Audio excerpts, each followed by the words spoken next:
अस्सलाम वालेकुम dear students. हम प्रीवियस लेक्चर में CSS 2018 general science and ability का पास पेपर सॉल्व कर रहे थे। क्वेश्चन नंबर 7 हमने सॉल्व कर लिया था। अभी हम करने जा रहे हैं क्वेश्चन नंबर 8 का ए पार्ट। इस क्वेश्चन में एग्जामिनर ने कहा है कि there are some police officers who are in pursuit of stolen vehicle, और स्टोलन व्हीकल के वो कह रहा है कि डायरेक्टली बिहाइंड है officer Baker followed by officer Lopez, और ऑफिसर लोपेज के बिहाइंड है ओमेली, और रीनहार्ट जो है वो अपोजिट डायरेक्शन से आ रहा है फ्रॉम द अदर रोड। और उसके बाद ये रीनहार्ट जो है वो यू टर्न लेता है और परसूट को ज्वाइन करता है बिटवीन ओमेली एंड लोपेज के दरमियान। तो हम इसको थोड़ा सा फिगरेटिव फॉर्म में बनाते हैं। Let suppose this is a stolen car. Stolen car, इसके डायरेक्टली बिहाइंड है officer Baker. Officer Baker, officer के बेकर के डायरेक्टली बिहाइंड है ऑफिसर लोपेज,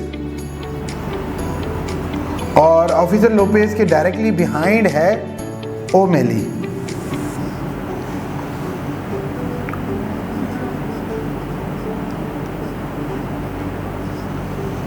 अब officer Reinhart is coming from the opposite direction. यहां से रीनहार्ट अपोजिट डायरेक्शन से आ रहे हैं। अब ये अपोजिट डायरेक्शन से आ रहे हैं, यहां से ये यहां पे आके यू टर्न लेते हैं और ये परसूट को ज्वाइन कर लेते हैं। तो यहां पे इनकी जगह पे अब आ गए हैं officer Reinhart. Officer Reinhart directly behind Lopez के आ गए और अहेड ऑफ ओमेली। अब वो आगे स्टेटमेंट दे रहा है कि ऑफिसर बेकर जो है वो ड्राइविंग साइड पे चला जा रहा है और ऑफिसर लोपेज जो है ये इस तरफ आ गया और ऑफिसर लोपेज इस तरफ आ गया। तो बताएं कि स्टोलन कार के डायरेक्टली बिहाइंड कौन सा ऑफिसर है। ऑब्वियसली ये दोनों अगर निकल जाएंगे तो डायरेक्टली बिहाइंड कौन सा ऑफिसर होगा? रीनहार्ट। सो डायरेक्टली बिहाइंड कौन सा है? Officer Reinhart. So this is your answer. ये जो क्वेश्चन था वो पर्टेन कर रहा था एनालिटिकल एबिलिटी से और बहुत ही आसान सा क्वेश्चन था। आई होप आपको ये समझ आ गया होगा। अच्छा जी, अब हमने CSS 2018 का क्वेश्चन नंबर 8 का ए पार्ट कर लिया। सी पार्ट जो है उसमें एक सीरीज का क्वेश्चन गिवन है जिसमें वो कह रहा है F2-D8 C16 B32। अब इससे ज़्यादा आसान क्वेश्चन आ नहीं सकता। इस क्वेश्चन में वो आपको देखना है कि यहाँ पे इस फिल इन द ब्लैंक्स में क्या आएगा। अगर थोड़ा सा हम गौर करें तो ये जो अल्फ़ाबेट्स हैं वो डिसेंडिंग ऑर्डर में नीचे जा रहे हैं, F के D C B। तो ऑब्वियसली यहाँ पे क्या आएगा? E। और सिमिलरली यहाँ पे जो नंबर्स हैं, न्यूमेरिकल नंबर जो है वो यहाँ पे 2 है, यहाँ पे डैश है, फिर 8, 16, 32। हर प्रोसीडिंग जो नंबर है वो twice of the previous number हो रहा है। तो यहाँ पे 2 है तो प्रोसीडिंग नंबर ट्वाइस का मतलब कितना होगा? 4 of the previous number. Previous number का ट्वाइस है, तो ये आपका आंसर क्या हो गया? E4। इसको अगर आप एक्सप्लेन करना चाहें तो यहाँ पे डिस्क्रिप्शन में इसको आप एक्सप्लेनेशन की हेडिंग दे के इसको एक्सप्लेन भी कर सकते हैं। बहुत ही आसान सा क्वेश्चन था। अब हम करने जा रहे हैं क्वेश्चन नंबर 8 का डी पार्ट। अच्छा जी, क्वेश्चन नंबर 8 का डी पार्ट CSS 2018।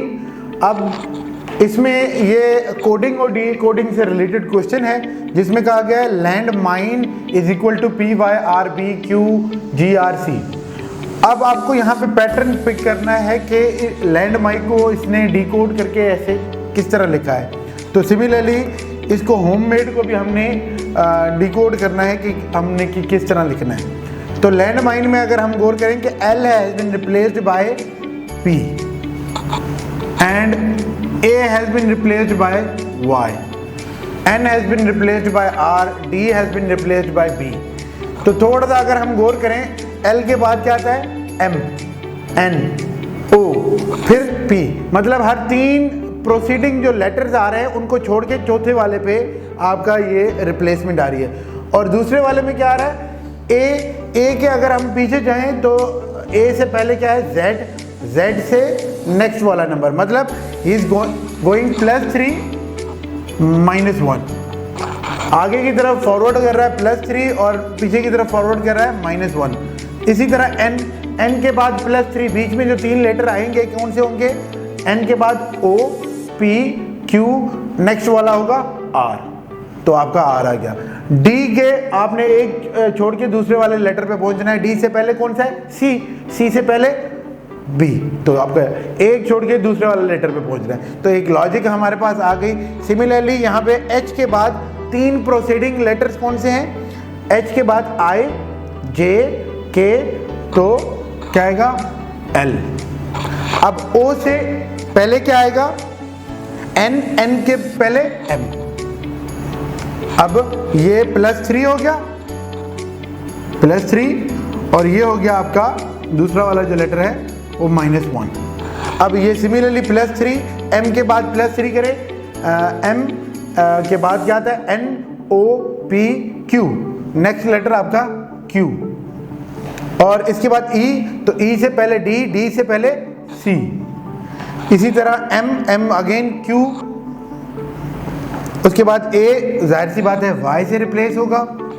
फिर है आपका D, D के बाद क्या आता है? E, F, G, H, तो नेक्स्ट लेटर होगा आपका H, और E यहाँ पे भी देखें, यहाँ पे भी देखें, तो इसको रिप्लेस किसने किया? C ने। तो आपका ये सोल्यूशन हो गया। तो it was a very simple coding और डिकोडिंग का क्वेश्चन। आई होप आपको समझ आ गया होगा।